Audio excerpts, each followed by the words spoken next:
Hello and welcome back once again to my channel जिसका नाम है मस्वाली फिजिक्स। आज एक और बार मैं आप सभी के सामने लेकर के हाजिर हूं एक कैपेसिटेंस के ऊपर बेस एक धमाकेदार सा क्वेश्चन ये है कि आप लोगों के पास में एक पैरेलल प्लेट कैपेसिटर का अरेंजमेंट कुछ इस तरीके से दिया हुआ है जिसकी दोनों प्लेट्स के बीच की distance small D, area of cross section capital है। इन दोनों प्लेट्स के बीच में हमारे पास में एक डाइलेक्ट्रिक कांस्टेंट फील्ड है और वो कांस्टेंट इस तरीके से फील्ड है कि इसका रिलेटिव परमिटिविटी की वैल्यू है 2 और इनिशियली जो इसकी थिकनेस है इट इज d/3 और वैक्यूम अपने पास फील्ड है अप टू 2d/3 डिस्टेंस तक। अब करना यह है कि ये सिचुएशन है t=0 सेकेंड पर।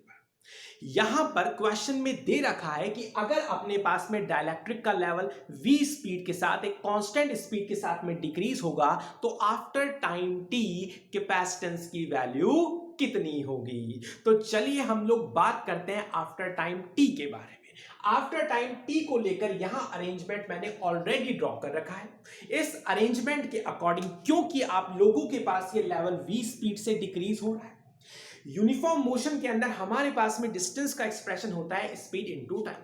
यानी अभी जो लेवल इस तरफ है टी टाइम बाद वो वीटी डिस्टेंस से नीचे हो जाएगा। तो हमारे पास डाइलेक्ट्रिक की जो थिकनेस है वीटी से डिक्रीज हो जाएगी। Initial thickness was d/3 and now it's thickness will be d/3 minus VT.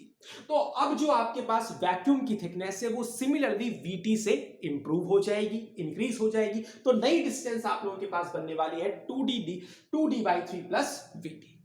अब यहां पर जो अरेंजमेंट बन रहा है वो क्लियर कट दिखाई दे रहा है सीरीज कॉम्बिनेशन का, जहां हमारे पास में दो कैपेसिटर्स है। इसका कैपेसिटेंस मैंने ले लिया C1 और इसका कैपेसिटेंस ले लिया C2। तो चलिए देखते हैं कि हम लोग C1 किस तरीके से कैलकुलेट करते हैं। क्योंकि आप लोगों को पता है कि पैरेलल प्लेट कैपेसिटर का कैपेसिटेंस निकाला जाता है C=ε0A/d के एक्सप्रेशन से। इसी तरीके से अगर मैं यहां C1 ऑब्टेन करना चाहूं तो C1 मेरे पास होगा ε0A will come as it is and this thickness, so it is 2d/3 plus vt। इसको फर्दर सॉल्व करने के बाद मुझे यहां पर C1 ऑब्टेन हो रहा है 3 times of ε0A, now 2d plus 3vt, right. इसी तरीके से अब मैं यहां पे ऑब्टेन करने जा रहा हूं इस अरेंजमेंट का कैपेसिटेंस, क्योंकि इस अरेंजमेंट में ऑलरेडी एक डाइलेक्ट्रिक फील्ड है। अगर हमारे पास कैपेसिटर के अंदर डाइलेक्ट्रिक फील्ड है तो उसका कैपेसिटेंस उसका डाइलेक्ट्रिक मल्टीपल टाइम इंक्रीज हो जाता है। यानी यहां पर मैं लगा देने वाला हूं K। तो अगर इसी कंसेप्ट को C2 निकालने के लिए काम में लिया जाए तो C2 होने जा रहा है K times of, because value of K is 2, ε0A upon its thickness. So here thickness is d/3 minus vt। इसे फर्दर सॉल्व करने के बाद मुझे यहां पर ऑब्टेन हो रहा है 6 ε0A d minus 3vt।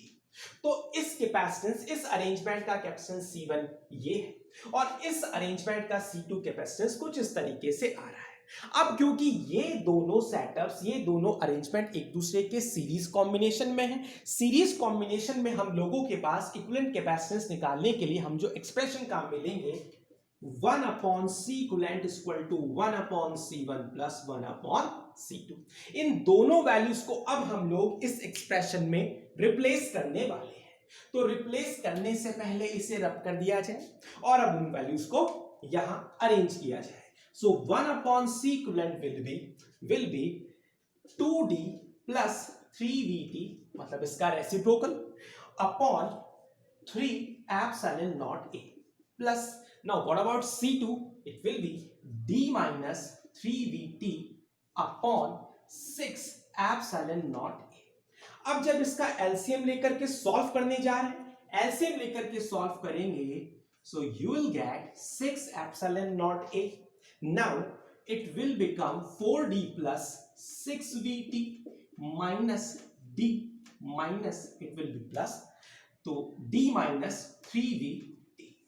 अब इस एक्सप्रेशन को सॉल्व कर लेने के बाद मुझे यहां पर ऑब्टेन होने जा रहा है 1/C equivalent is equal to 4d plus d which gives you what 5d 6vt minus 3vt which gives you what? Plus 3vt upon 6 epsilon naught a. तो आप लोगों के पास इस कैपेसिटर के अरेंजमेंट का जो अल्टीमेट आंसर आने वाला है, it will become C equivalent equal to 6 epsilon naught a upon 5d plus 3vt। तो अगर आप मेरे साथ इसी तरीके के धमाकेदार क्वेश्चंस के सॉल्यूशन के लिए जुड़े रहना चाहते हैं तो चैनल को लाइक और सब्सक्राइब करना बिल्कुल ना भूलें। और इन केस अगर आप मेरी लाइव क्लासेस ज्वाइन करना चाहते हैं तो आप मुझे मेल कर सकते हैं mohitparekh400@gmail.com पर। Thank you so much student.